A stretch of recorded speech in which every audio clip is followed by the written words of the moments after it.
Now some sad news. And now back to John with... Welcome aboard, people.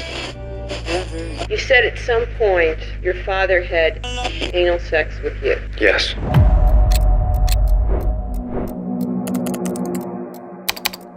It was the trial of the century. Biased media headlines like the 1996 New York Post's article, "Rich Kids Who Killed for Money," Jose had been abusing his sons. and the National Enquirer's editorial, "Menendez Brothers Live Like Kings." No one ever said because they were abused they had a right to kill their parents, or that being abused was an excuse to do an illegal act. Did he really do it? After slaughtering their parents, ran amok. What was it, Mr. Menendez? It was very, very painful. Beverly Hills emergency. Yes, police. Someone killed my parents. Pardon me? Who? Are they still there? Yes. The people... No. Were they shot? Was it all for money or something more frightening? Were they shot? Yes. They were shot? Yes. My dad came in and told me to take off my clothes and to kneel on the bed. What happened? And they told me to bend over the footboard. It created a media sensation that would later blaze the trail for the public fascination with true crime and murder. In 1996, Erik and Lyle Menendez were two good-looking and wealthy kids from Beverly Hills, accused of shooting and killing both their parents in cold blood. The Menendez trial rocked the Beverly Hills community, not only because it questioned what the wealthy and privileged could get away with, but also because of the massive divide it caused between those who believed they were victims and those who thought they were cold-hearted killers. The truth is, before the trial even started, the media had already made up its mind. Reputable magazines like Time questioned the validity of the brothers' accusations of abuse, and any defense was long gone before the prosecution even laid down their statements. The question is, did this sensationalized portrayal of the case affect the justice system? Were Erik and Lyle already unfairly cast in a soap opera of the media's making? And what did it affect? And did it affect the verdict of their trial? Or was America really duped by a pair of brilliant but conniving killers? Lyle and Erik Menendez were born into wealth and privilege. Their father, Jose Menendez, was a Cuban immigrant turned successful entertainment executive. He worked for companies like RCA Records and MGM, contributing to his rising status in Hollywood. And their mother, Kitty Menendez, appeared to be the quintessential suburban housewife. She was also a former beauty queen and school teacher. On the surface, they lived the American dream: wealth, opportunity, and status. By the 1980s, the family had settled into the elite community of Beverly Hills, where Jose's high expectations and drive for success constantly pressured his two sons, pushing them to excel academically and athletically. The boys did well in school, and Erik was an incredible tennis player, ranking 44th in the country while still in high school. The family was gorgeous, and things only seemed to be getting better and better. To everyone around them, they had it all. A tight-knit unit, intelligence, looks, money, everything. But behind closed doors, things were much darker. Perhaps more than anyone could even imagine in their wildest nightmares.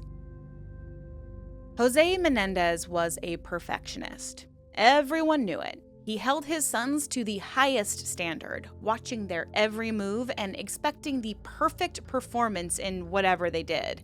This wasn't uncommon in prestigious Beverly Hills families. Most patriarchs of that nature were control freaks. But Jose had a dark secret. one that would shape Erik and Lyle's lives in unimaginable ways. He was more than just a strict father. According to his sons, he had been sexually abusing them for years. 12 years, to be exact. And it wasn't just one type of abuse. According to the boys, they even had different names for the activities their father would force them to partake in.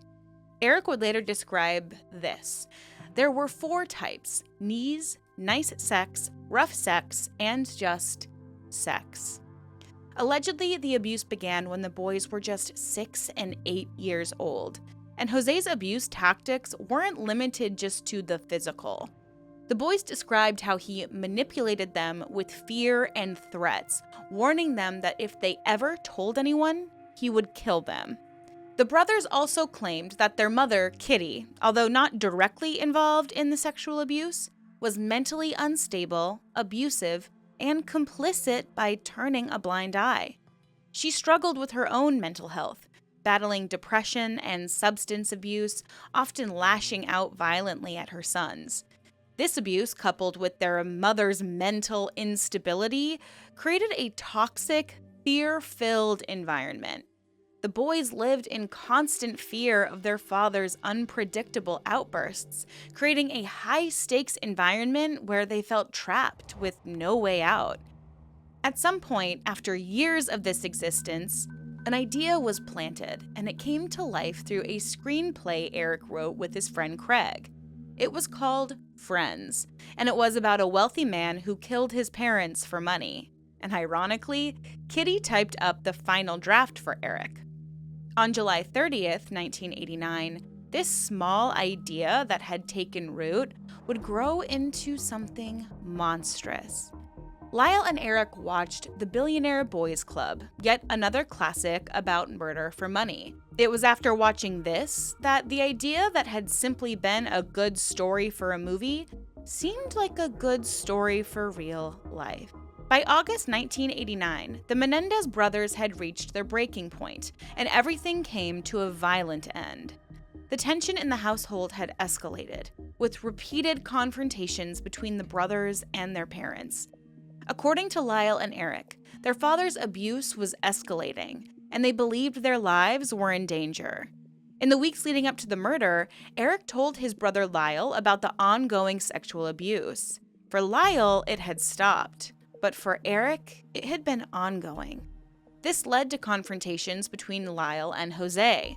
Lyle later testified that he feared his father was planning to kill them both to keep the abuse a secret.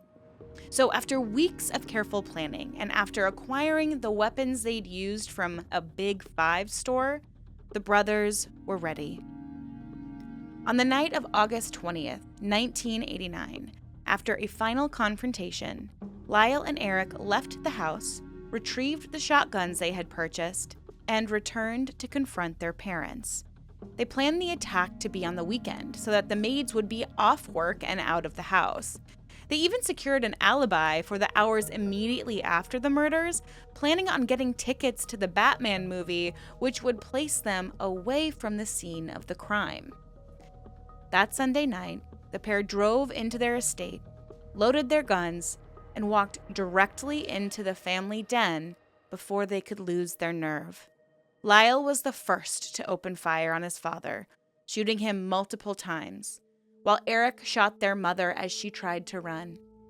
Kitty attempted to escape after being shot in the leg, but eventually was shot dead as well, leaving both parents dead at the scene. In total, 14 shells were released, with Kitty being shot the most.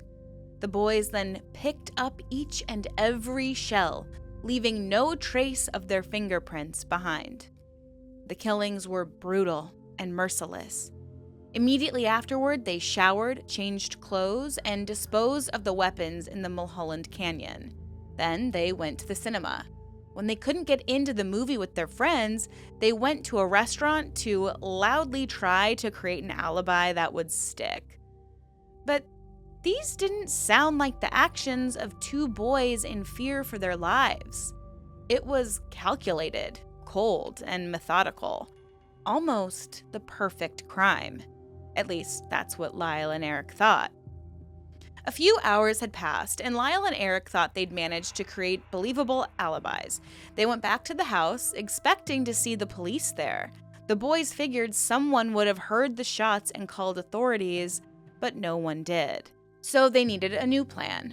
They called 911 themselves, acting as though they'd just stumbled across the bodies. On the call, the emotion is gut-wrenching.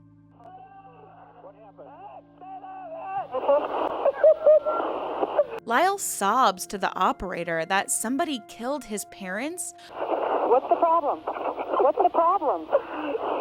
Someone killed my parents. Pardon me? Someone killed my parents. What? While Erik screams in anguish in the background. It's very believable, but it was all an act. And it worked.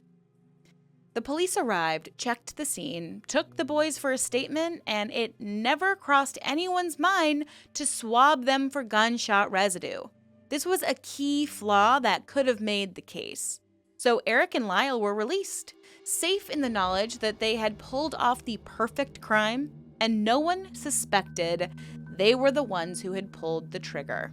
After the killings, Lyle and Erik seemed anything but remorseful.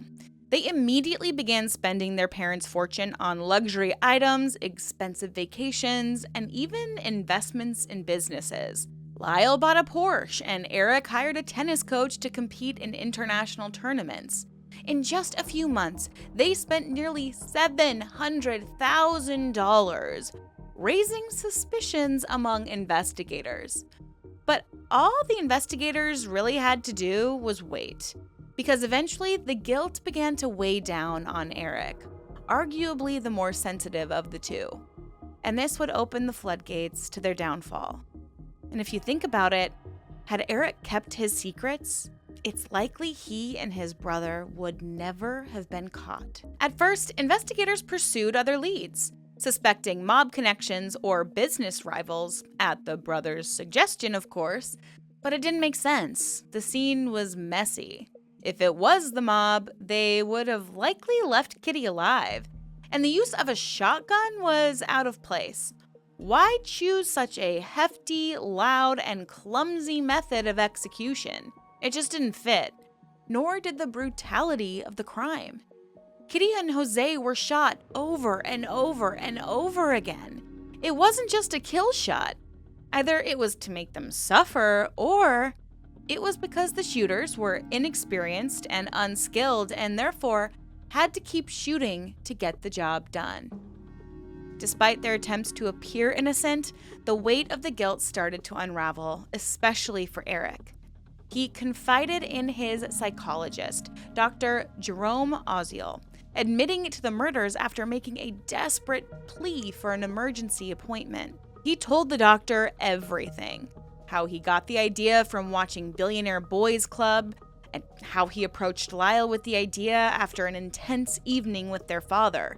How it took them a while to find the guns because they didn't have the right documentation. He even detailed how the act happened and how they covered up afterward. Fearing for his safety, Dr. Oziel secretly recorded Erik's confession, which would later become a critical piece of evidence in the case. But it wasn't just Erik's confession that would seal their fate.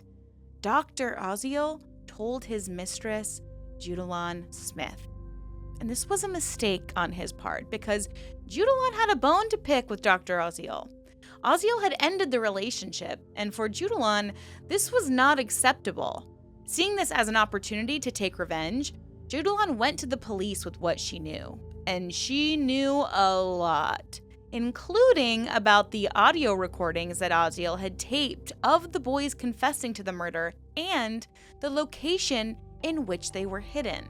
This revelation led the police to arrest both boys in March 1990 after raiding Oziel's home in search of the tapes. For 6 months, the boys thought they had gotten away with it. They were living it up with their parents' money in their parents' mansion, answering to no one. Finally, they were free. But those 6 months were an unfair exchange for the cage they would find themselves in for the rest of their lives. While the arrest took place, Lyle was in Beverly Hills. Erik was in Israel for a tennis tournament with his coach when he heard the news that his brother had been arrested for their parents' murder and that he was facing the death penalty. As soon as he found out, he booked a flight to London, then to Miami, and then to LA. And he was arrested right as he touched down at the airport. According to Erik, the thought of hiding or fighting extradition never even occurred to him. All he wanted was to be reunited with Lyle. And so with both boys in custody and 2 of Oziel's tapes used as evidence, the stage was set for an unimaginable showdown in legal history. First off, the Menendez murders were tailor-made for tabloid headlines. I mean, think about it.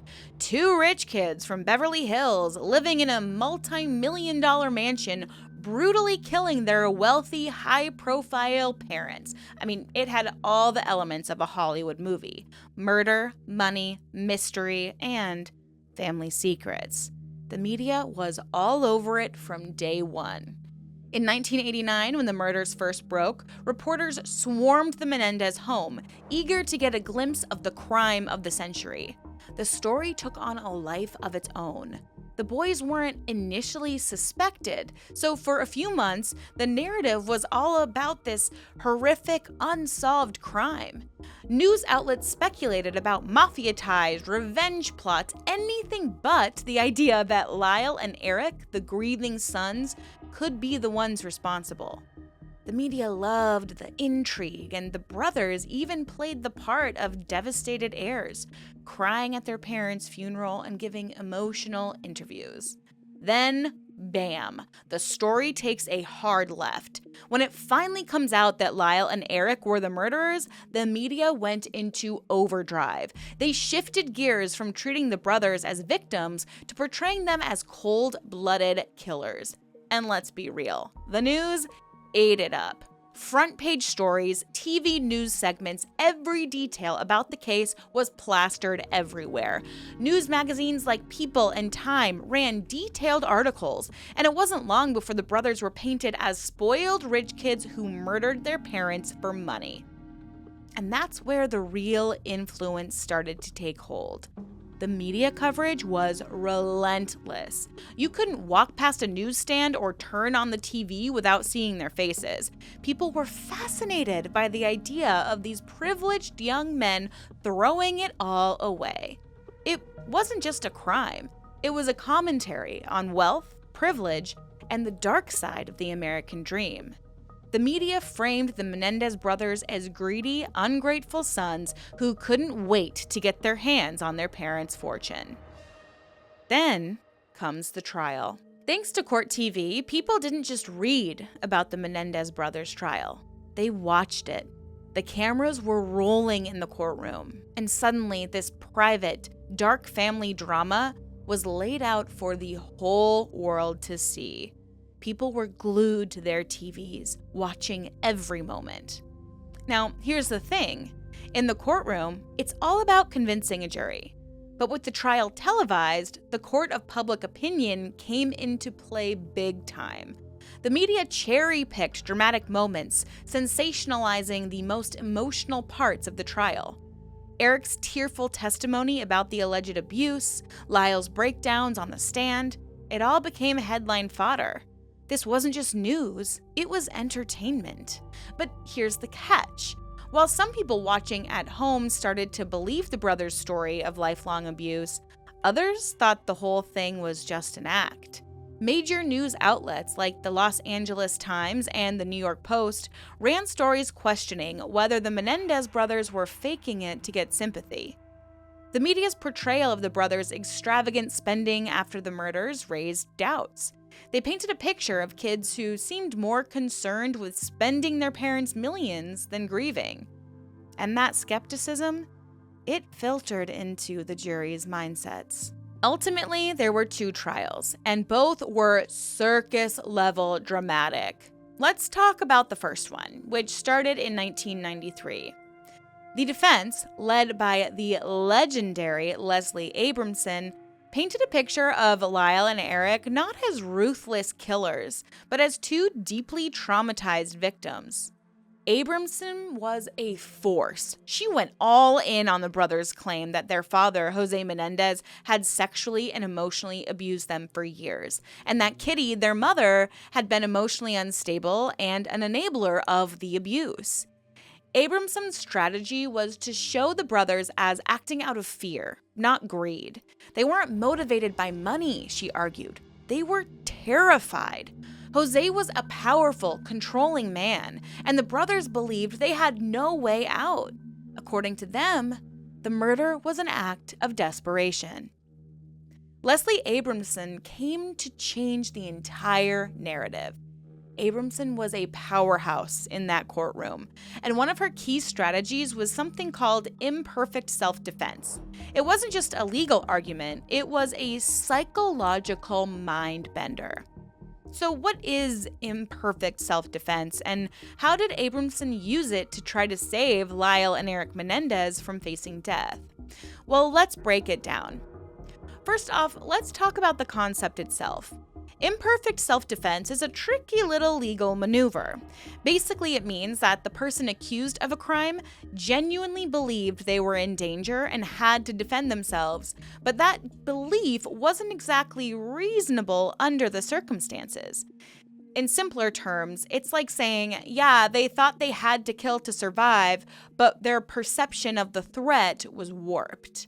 So the Menendez brothers weren't claiming they killed in cold blood or even in self-defense in the traditional way. They were saying that they believed their lives were in danger because of years of abuse, even if their parents weren't literally about to kill them that night. Do you see where this is going? Abramson's genius was taking this messy legal concept and wrapping it up in a story of the brothers' alleged abuse. She argued that Lyle and Erik were living in constant fear, a fear so overwhelming that they couldn't think clearly anymore. She painted a picture of two boys who had been psychologically broken by their father, Jose Menendez, a man she described as an abusive, tyrannical monster. And let's not forget the role their mother, Kitty, played, with Abramson portraying her as complicit, if not outright abusive in her own way. Now here's where Abramson got really clever. She didn't just make this about the murders, she dug deep into the boys' psyche. By the time they pulled the trigger, she argued that they were so traumatized and terrorized by their father that they genuinely believed he would kill them if they didn't act first. They weren't rational, Abramson argued. They were acting out of pure survival instinct, even though to an outsider, the danger wasn't real at that moment. Then came the linchpin, the boys' testimonies. Lyle took the stand and testified that the abuse started when he was just a little boy and went on for years. Lyle claimed his father forced him to perform sexual acts and that the abuse stopped shortly before puberty. Lyle's account was horrifying, recounting specific incidents where Jose would make him strip naked and sexually assault them in their own home. He said it began after he would play sports. Jose would come into his room, offer a massage to him, then he would urge him to fondle him back. But it didn't end there. On the stand, Lyle also alleged that his mother made advances towards him, harassed him, and exposed her body when she found the opportunity. It sounded far-fetched on paper, but the emotional display on the stand was difficult not to believe. Then came Erik's turn. Erik, the younger and more emotionally fragile of the two, backed up his brother's claims with his own stories of abuse. He testified that his father molested him from around the age of 6 or 7 as well, but unlike Lyle, Jose never stopped abusing Erik, and the last incident of abuse occurred in August 1989.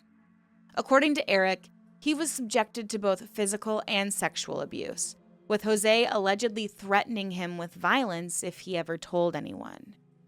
Erik described living in constant fear, feeling trapped in a situation where his only choices were to obey his father or face terrifying consequences. Erik said that on the night of the murder, he'd had a confrontation with his father, who had told him to go to his room and wait. Erik knew what was coming next and said that he couldn't go through with it. In a panic, he told Lyle, and that was the catalyst for the moment of action. Erik maintained that he was desperate to not be abused and that he raced to get the gun before his father got up from the couch in the den. Lyle was furious, knowing that his little brother had been subjected to the same torture as he had, and this time, he was not gonna back down. The testimony was intense. Both brothers broke down in tears multiple times, and their descriptions of the abuse were so graphic that many in the courtroom were visibly shaken. Leslie Abramson made sure the jury felt every ounce of pain these brothers claimed to have experienced. Several relatives of the Menendez family were called to testify, and while they didn't outright confirm the sexual abuse, many backed up the idea that something was definitely off in that household. One of the most notable witnesses was Lyle and Erik's cousin, Diane Vandermolen. She testified that Lyle had confided in her back when they were just teenagers, that Jose was molesting him. Diane didn't have a lot of details, but she did recall that Lyle told her his father was doing things to him that made him uncomfortable. Diane's testimony was crucial for the defense because it suggested that Lyle had spoken out about the abuse years before the murders, giving some credibility to the brothers' claims that they weren't just making this up to save themselves. Another family member who testified was Marta Cano, the boy's aunt and Jose's sister. Marta didn't provide any direct evidence of abuse, but she painted a picture of Jose as a controlling, aggressive figure. She also spoke about how Kitty, the boy's mother, seemed fragile and emotionally unstable. According to Cano, Kitty had confided in her about Jose's infidelities and how miserable their marriage had become. This helped bolster the defense's argument that Kitty was an enabler, too caught up in her own despair to protect her sons from their father.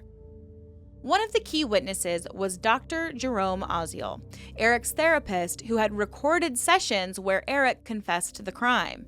These tapes were dynamite in court, but the defense tried to argue that those confessions were coerced or manipulated, especially since Oziel's own credibility came under fire, particularly because of Judulon's role in everything. An additional backing of the abuse claim was made by physician Carrie English, who had examined Erik in 1977 for an injury to the throat, or rather the posterior pharynx uvula and soft palate. In English's opinion, the injury could have been caused by sexual abuse, specifically oral copulation. Now, the prosecution, led by the fiery Deputy District Attorney Pamela Bozanich, didn't buy a word of it. She argued that this whole abuse angle was just a ploy, a dramatic story cooked up to make the jury sympathize with the brothers. She said that they killed their parents for the money, plain and simple. The fact that they went on a shopping spree right after the murders, yeah, that didn't help their case. To Bozanich, the Menendez brothers were just spoiled rich kids who wanted it all and weren't willing to wait for their inheritance. So what did the jury think? Well, this is where it gets even more dramatic. The trial ended in not one, but 2 hung juries. Some jurors were totally convinced by the abuse defense. They believed Lyle and Erik were acting out of self-defense, even though it came years after the alleged abuse. Other jurors, they thought it was all an act, that the brothers were cold-hearted killers who took out their parents for the cash. The split was real. Each brother had a separate jury, and both were deadlocked. In the second trial, which kicked off in 1995, things were very different. This time around, the judge ruled out most of the abuse defense. The jury didn't hear the same emotional testimony about the years of molestation, which had been such a powerful part of that first trial. Without that emotional hook, the prosecution's narrative that Lyle and Erik were greedy, entitled murderers had much more weight. The prosecution once again claimed the murders were motivated purely by greed. They pointed to the brothers' lavish spending and the lack of immediate signs of fear or distress following the killings. It was a battle between narratives, victims or murderers, Were the Menendez brothers victims, or were they cold-blooded killers? In the end, both brothers were convicted of first-degree murder and sentenced to life in prison without the possibility of parole. No death penalty, but they would spend the rest of their lives behind bars. The juries in the second trial didn't believe the self-defense argument. They saw the murders as premeditated and calculated. To understand the case, we have to examine the psychology behind the murders. Obviously, it is deeply complex. Experts point to the potential role of PTSD, a psychiatric disorder triggered by severe trauma. Erik's letter to his cousin revealed a classic pattern of hypervigilance and anxiety, symptoms commonly associated with victims of childhood abuse. From a psychological perspective, the Menendez brothers' case raises important questions about the effects of long-term abuse and its impact on decision-making. Psychologists testified that both Lyle and Erik displayed signs of post-traumatic stress disorder. Prolonged sexual and physical abuse can lead to hypervigilance, paranoia, and extreme fear, conditions that may have influenced their actions on the night of the murders. Victims of long-term abuse can sometimes overestimate danger, leading to extreme reactions like violence. The Menendez brothers may have believed they were in a life-or-death situation, driven by years of trauma that altered their perception of reality. But even with these psychological factors, the question remains: was the brutality of their response justified? The thing is, the murders weren't the first time the brothers had a run-in with the law.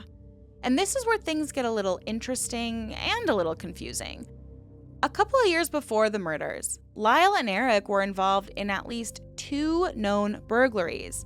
These weren't just random teenage pranks or petty thefts either. The brothers were going big. The most significant one took place in 1988, when Erik, the younger brother, broke into a home of a former friend in Calabasas, California. Erik stole some cash and jewelry, and guess who was the mastermind behind the whole thing? Yep, Big Brother Lyle. Now, this isn't just some teenage rebellion we're talking about. The value of the stolen goods was significant, up to $100,000 worth of items. Not exactly something you'd stuff into a school backpack and laugh off. It wasn't long before the cops caught on, and Erik got himself arrested. Lyle, being the charming older brother, managed to avoid arrest, but everyone knew he was involved. This wasn't just a whoops, got caught moment either. The boys had been systematically plotting these break-ins. So what does this mean? Well, when you look at the burglaries in hindsight, it becomes clear that the Menendez brothers were testing boundaries long before the murders. They were pushing the limits of what they could get away with, and they were succeeding. I mean, think about it. They had the guts to break into someone's home, steal valuables, and then carry on as if nothing happened. It's almost like they were rehearsing for something bigger. The burglaries might also reveal how entitled and reckless the brothers were. They came from a family of extreme wealth, living in a Beverly Hills mansion with every material possession they could ever want. But that wasn't enough for them. This was about control, about proving they could do whatever they wanted to and escape the consequences. The burglaries in many ways feel like a prelude to the brutal crime that would follow just a year later. It's almost as if these break-ins were Lyle and Erik's way of testing the waters, pushing the boundaries to see what they could get away with. And even when they realized that getting caught stealing thousands of dollars worth of goods wouldn't lead to real consequences, it's possible that they felt invincible. They were already breaking the law, already getting away with things most kids wouldn't even dream of doing, and it might have planted a seed of thought. If we can get away with burglary, what else can we do? So, when the abuse continued and their frustrations mounted, it wasn't such a leap from burglary to murder in their eyes.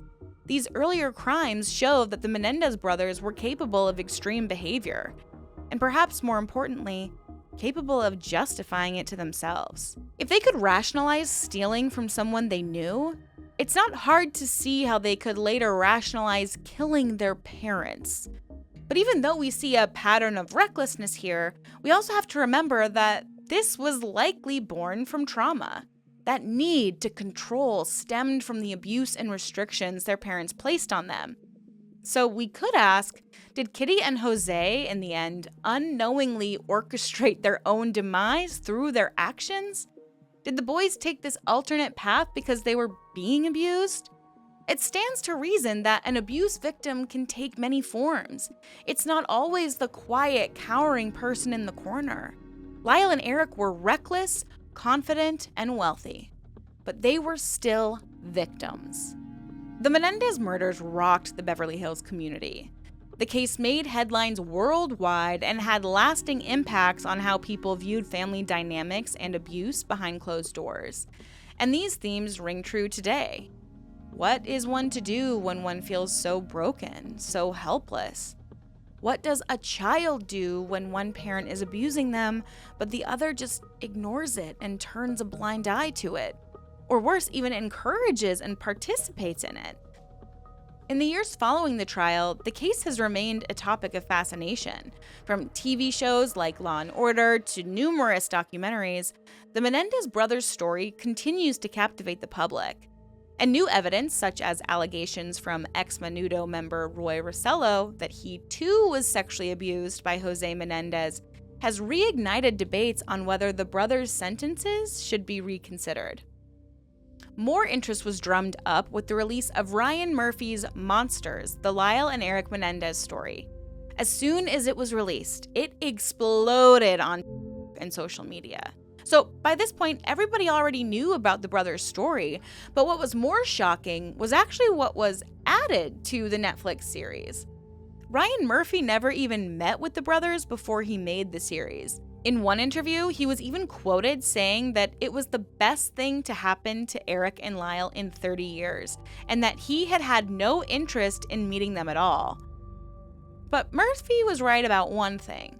Everyone is talking about Erik and Lyle, and whether or not their trial was fair. With all of this new interest, rumors are circulating that there could be another trial.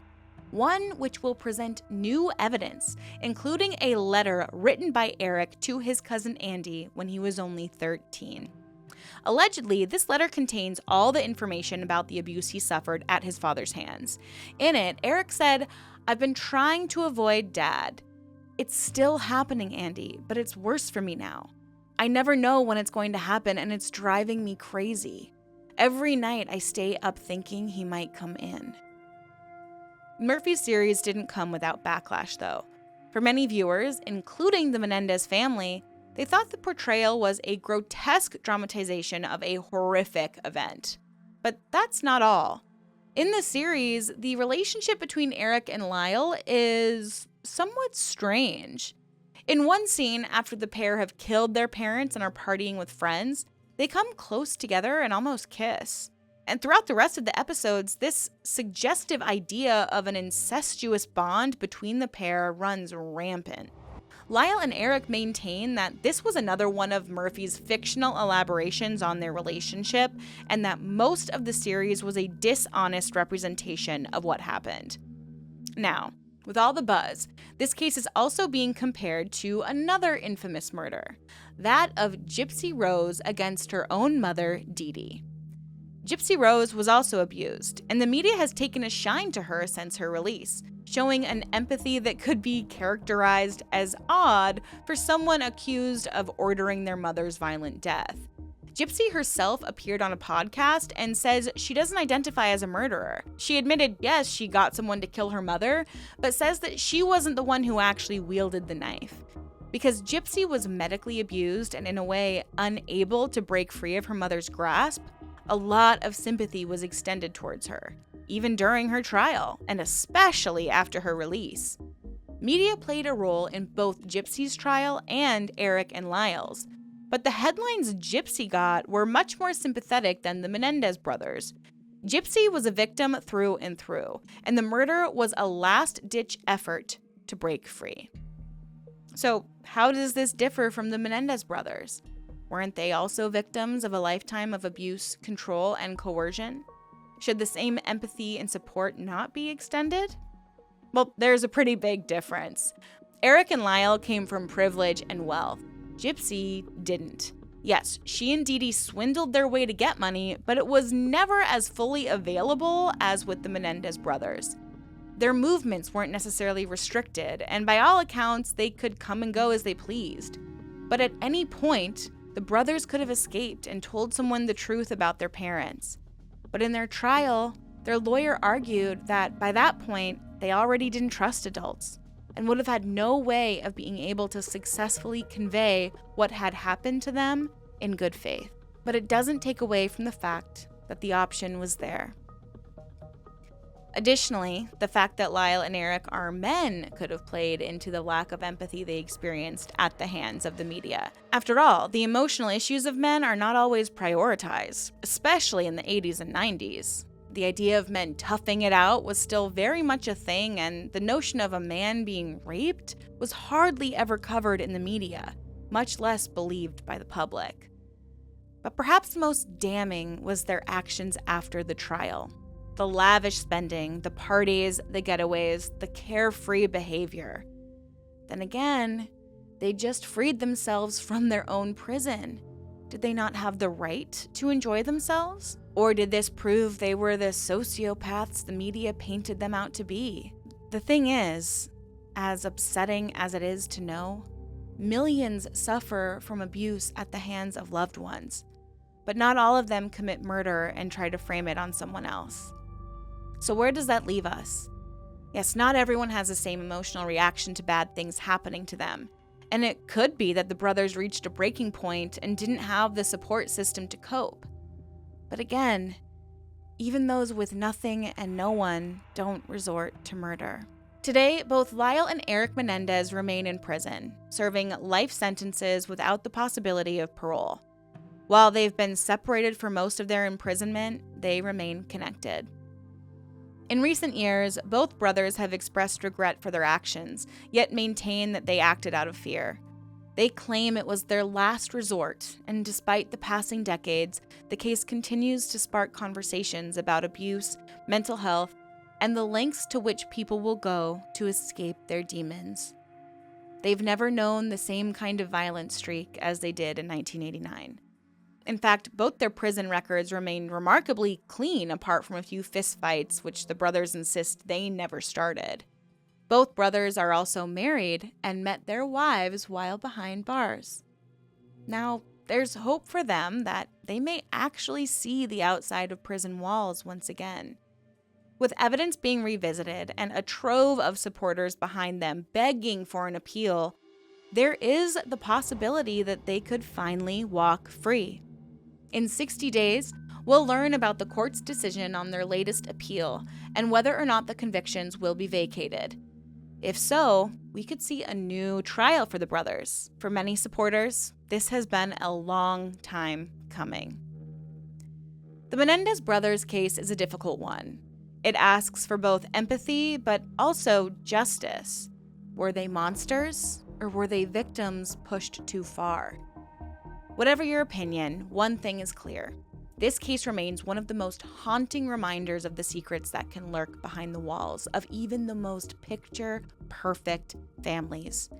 And to everyone around them, the Menendezes were perfect. It's a well-known fable. Things aren't always what they seem. And in the case of the Menendez family, they were concealing a horror that goes beyond belief. Let me know what you think in the comments below. Do you believe the Menendez brothers deserve another chance? And don't forget to like and subscribe for more deep dives into the most controversial cases in modern history.